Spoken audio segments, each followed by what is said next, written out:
విజయవాడలో foreign medical graduates విద్యార్థులు నిరాహార దీక్ష చేపట్టారు. తమ పట్ల ఏపీఎంసీ రిజిస్టర్ నిర్లక్ష్యంగా వ్యవహరిస్తున్నాయని వారు ఆరోపించారు.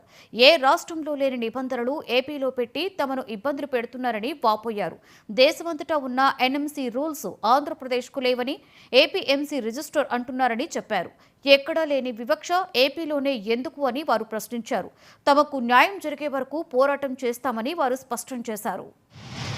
నమస్కారం అండి. మేమందరం ఫారెన్ మెడికల్ విద్యార్థులం అండి. అక్కడ డిగ్రీ చదువుకొని ఎంబీబీఎస్ చేసి ఇక్కడికి వచ్చి ఒక కష్టమైన పరీక్ష పాస్ అయిన తర్వాత వీళ్ళు ఇచ్చిన నిర్దిష్టమైన ఇంటర్న్షిప్లు చేసి ఈ డాక్టర్స్ డే రోజు అందరూ డాక్టర్స్ గా సెలబ్రేట్ చేసుకుంటుంటే మమ్మల్ని కనీసం డాక్టర్లుగా గుర్తించి మాకు రిజిస్ట్రేషన్లు ఇవ్వండి అని ఈ రోజు మేము రోడ్లెక్కి అడుక్కుంటున్నాము.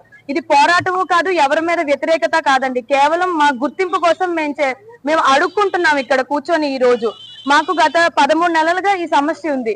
అందరి దగ్గరికి వెళ్ళాము, మేము ప్రతి మినిస్టర్ ని కలిసాము. అందరూ సానుకూలంగానే మాకు స్పందించారు. ఇప్పుడు వచ్చిన హెల్త్ మినిస్టర్ గారు కూడా చాలా సానుకూలంగా స్పందించి అసలు కౌన్సిల్ స్టార్ట్ అయిన మొట్టమొదటి సమస్య సాల్వ్ చేయాలనుకున్నది కూడా మీదేనమ్మా అని కూడా మాకు చెప్పారు.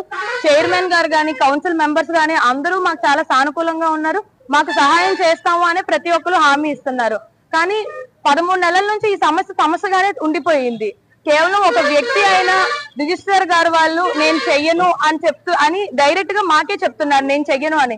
కనీసం ఆయన ఏ రూల్స్ ప్రకారం చెయ్యరు అనేది కూడా ఎవరికి ఏమీ చెప్పట్లేదు. మేము ఇక్కడ సంవత్సరం పాటు అందరూ ఇంటర్న్షిప్ చేస్తారు, మేము కూడా చేసామండి. కానీ 36 గంటలు కంటిన్యూస్ గా ఆడపిల్లలైనా కూడా మేము నిద్ర తిండి అనేది కూడా లేకుండా కూడా మేము కంటిన్యూస్ గా చేసాము. ఇక్కడ ఉన్న